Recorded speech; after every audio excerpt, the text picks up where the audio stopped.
How to read a RFP before you bid. Cleaning business owners, before you put one number on that bid, you better know exactly what you're agreeing to.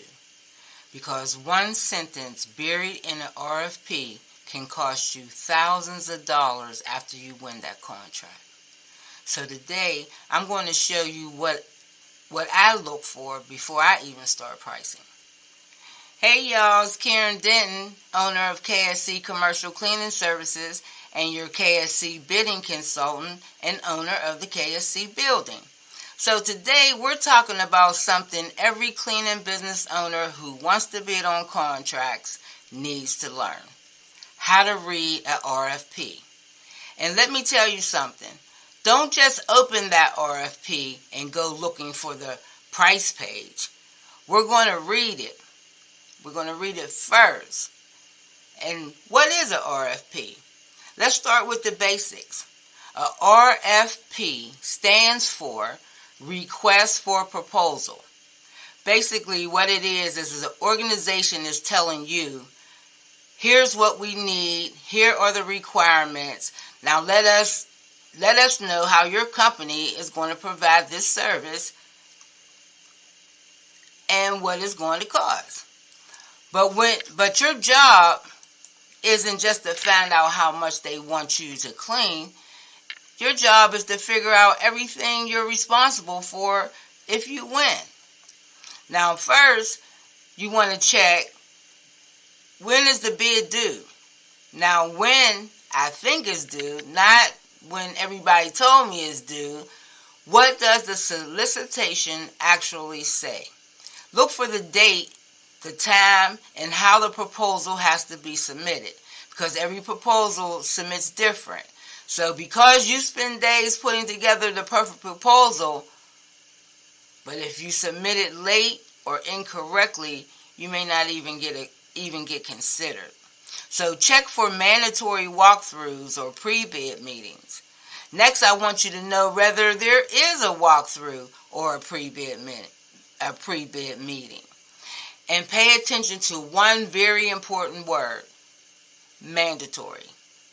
If the RFP says attendance is mandatory, don't assume you can skip it and still submit your bid. Put that date on your calendar immediately. And when you go to that walkthrough, don't just walk around looking at the building taking notes. Look at the floors. Look at the restrooms. Look at the trash. Look at the entrances. Look at the distance your employees will have to travel throughout that facility. Now you're looking for anything that's going to affect your labor. So you need to read the entire scope of work.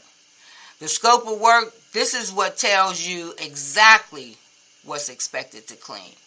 And I want you to read every line. Don't just see clean restrooms and then you wonder how many restrooms, how many fixtures, how often. You need to know, you're restocking them, but who provides the supplies? Don't just see clean floors, because what type of floors are they? Are you vacuuming, mopping, scrubbing, varnishing, stripping and waxing? Because those are completely different labor requirements. Every task in that scope represents time, labor, equipment, supplies, or money. So you also want to look at the cleaning frequencies. This is where people can get themselves in trouble.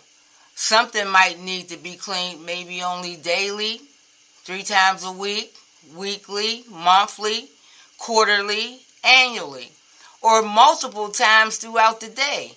And see, these frequencies matter when you're calculating your labor, because cleaning something once a week is one price.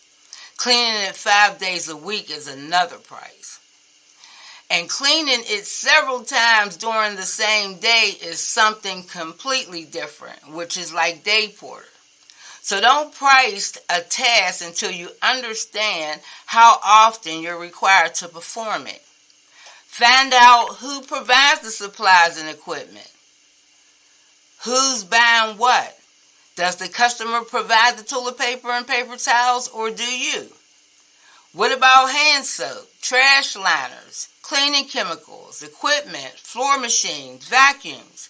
So if the contractor is responsible for providing something, that cost needs to be considered in your bid.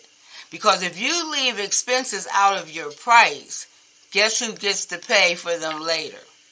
You do. So look for staffing requirements. Now, I want you to know whether they're telling you how to staff the account, or does the RFP require a certain number of cleaners, a supervisor, a day porter, certain working hours? Do they require background checks, uniforms, badges, training? These requirements matter because remember, what you talk about in your bid is what you have to do. So you should be bidding so that the contract can afford the people who actually have to perform the work. Don't price the contract as if you're going to personally cover every requirement forever. And then check for the insurance requirements. Now we're going to look at the business side. So what insurance do they require? General liability, workman's comp, commercial auto, or there's specific coverage limits. Like I had to get that $5 million. So do they require license, certifications, references, or a certain number of years in business? Don't wait until after you build the entire proposal to discover that there's a requirement your company can't meet. Check those things early. Don't waste your time. This is another place where money can disappear. Look for services that don't happen every day. Maybe the RFP requires carpet extraction, floor stripping and waxing, high dusting, window cleaning, pressure washing, deep cleaning, special event cleaning. These services may only happen a few times a year, but you still have to account for the labor, supplies, and equipment needed to perform them. So don't let a quarterly task become a quarterly surprise. Pay attention to what you're not responsible for, because sometimes the scope specifically excludes certain rooms, kitchens, equipment, restricted areas, or specialized services. So that's important, because if you exclude it from your scope, don't automatically build labor into your price for something the customer isn't even asking you to do. So and if something isn't clear, ask the question. Don't guess. Please don't guess. The client knows better than anybody. The most formal bids have a deadline for submitting questions. Use it. If something doesn't make sense, ask for clarifications. I've done it a lot.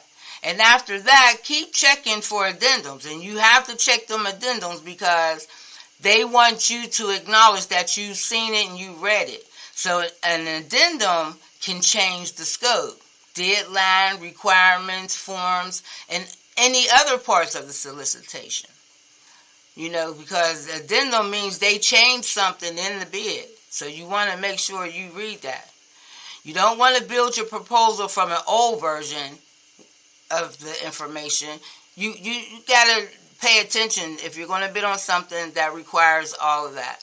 So before I submit anything, I want a checklist. Do they need a pricing sheet, references, insurance documentation, signed forms, certifications, a technical proposal, a staffing plan, acknowledgement of the addendum? Whatever they require, check it off one by one, because you don't want to lose the opportunity over missing one signature or one missing document. And then, and only then, start pricing. Now that I understand the scope, the frequency, staffing requirements, supplies, equipment, insurance requirements, any special services, and everything else I'm responsible for, now we could talk about price. Because pricing should be one of the last things you do, not the first. So here's your homework. Pull up an RFP you're thinking about bidding, but don't price it yet.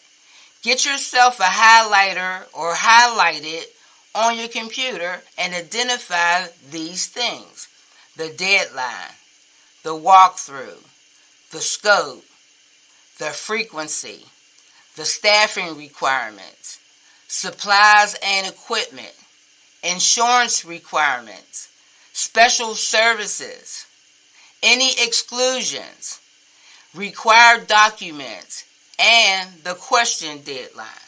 Because if you can't answer those questions yet, you're not ready to price that bid. So remember this: winning the contract isn't the goal if you price something you didn't understand. The goal is to win a contract that your company can perform successfully and profitably.